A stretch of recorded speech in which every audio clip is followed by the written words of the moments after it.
The architect of the state government's Metro rail plans has ascended to the top job at Transport for New South Wales.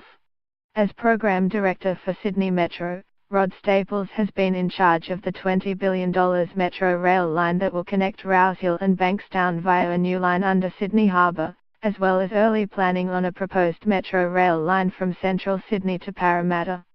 From next year, Mr. Staples will be in charge of those projects and more, after assuming the job of Secretary of Transport for New South Wales.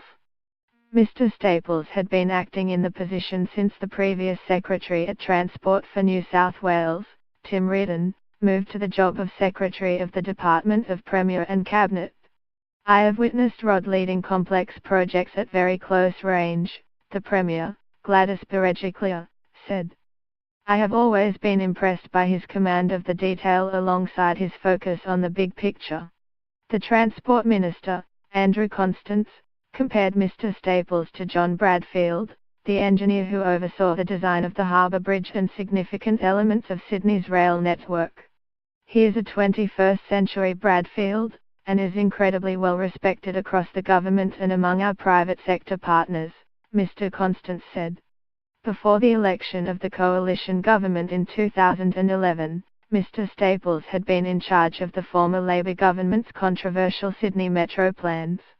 With Mr. Staples at Transport, Mr. Reardon at Premier and Cabinet, and Carolyn McNally as the Secretary of the Department of Planning and Environment, Ms. Berejiklian has 3 department heads who worked under her when she was Transport Minister. The 3 were Deputy Secretaries in Transport for New South Wales at the time.